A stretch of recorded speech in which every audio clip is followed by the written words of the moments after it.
ay rated SPG. Striktong patnubay at gabay ng magulang ang kailangan. Maaaring may masiselang tema, lengguwahe, karahasan, sexual, horror o droga na hindi angkop sa mga bata. Matindi ang galit ni Gabo matapos niyang malaman ang katotohanan mula sa kanyang amang si Rudy.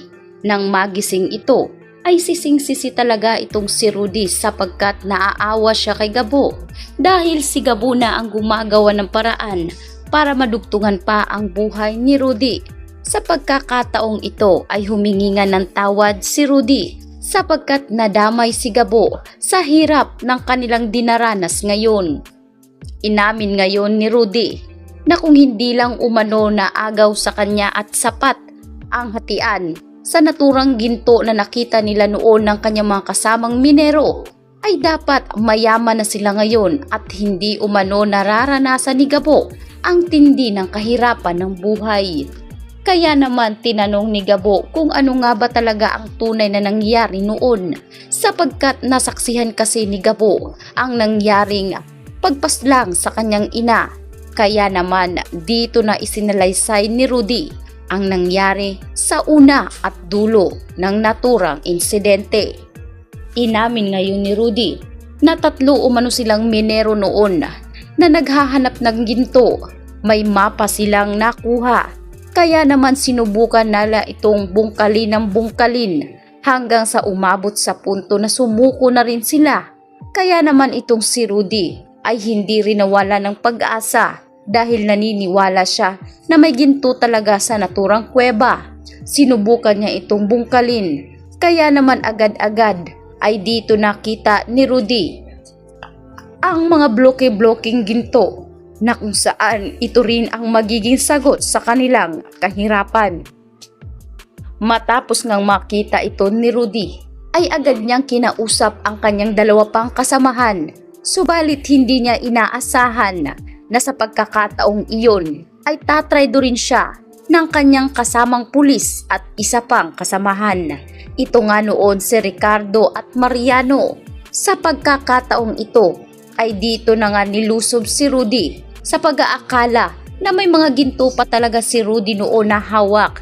Kaya naman bilang galit nitong si Ricardo ay dito niya nilusob ang pamamahay nila na kung saan nadamay pa ang kanyang ina. Dahil dito ay nakuha nga ni Ricardo at Mariano ang naturang mga ginto at ni isa ay wala talagang natira sa kanya. Sinubukan na noon nitong si Ricardo na paslangin itong si Gabo. Subalit nagmamakaawa ang kanyang ina na wag nang idamay pa itong si Gabo sa galit sa naturang mga ginto. Kaya naman nabuhay si Gabo. Sa kasamaang palad ay nadali ang kanyang ina. Matindi umano ang pasakit na ibinigay ng kanyang mga kasama na inaakala niyang kaibigan noon. Dahil lamang sa mga ginto ay nasilaw umano ang mga ito at tuluyan na nga siyang inilaglag sa ere. Galit na galit si Gabo. Sabay sabi na hinding-hindi niya mapapatawad ang gumawa nito sa kanyang ina. Kaya naman tinanong nitong si Gabo kung ano ang tunay na pagkakakilanlan ng mga ito. Inasa-isa ng pinangalanan nitong si Rudy ang 2 niyang kasamahang minero na itong si Ricardo at Mariano. Kaya naman hindi nga magiging maganda ang magiging takbo ng kwento ni Samantha at Gabo dahil meron pala silang mga kanya-kanyang nakaraan. Ang kanilang mga magulang at ang matindi pa rito ay napas lang ni Ricardo ang ina ni Gabo. Kaya naman dito nga bumalik itong si Gabo kay Tatang para humingi ng tulong na matulungan siyang ipaghiganti ang kanyang pamilya. Ano kaya ang tunay na estado nitong si Tatang? At ano talaga ang kanyang tunay na pagkatao? Bakit pinaliligpit ni Tatang ang mga taong nasa mga sindikato? At ano talaga ang kanyang posisyon sa gobyerno? Kaya naman tinanong ni Tatang si Gabo kung kilala nga ba nito ang mga taong itutumba niya sapagkat kung lulusob lang umano siya sa isang pain na wala umano siyang sariling bala ay baka mauwi lang sa kamatayan ng buhay niya. Hindi dapat umano basta-basta lusob ng lusob. Kinakailangan umanong pagplanuhang mabuti ang bawat planong itatalaga nitong si Gabo. Kaya doon ay naisip nga ni Gabo na tama ang mga payo sa kanya nitong si Tatang.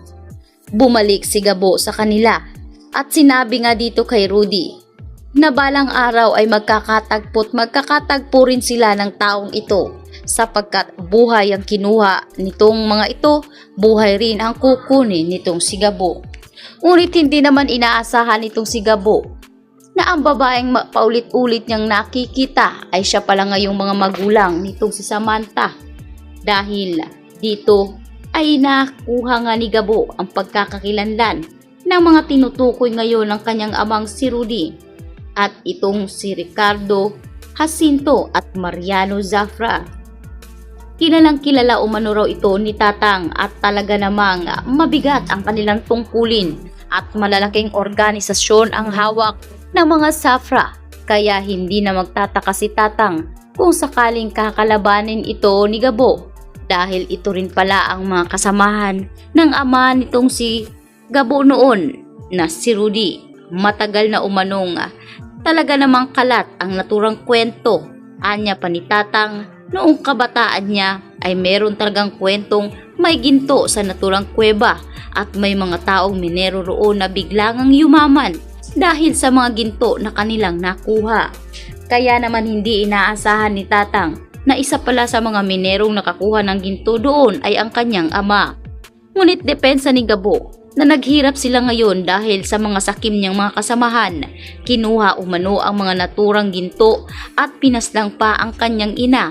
Kaya masakit para sa kanya na pati ang kanyang ina ay nadamay sa mga naturang trabaho at mga negosyo nila.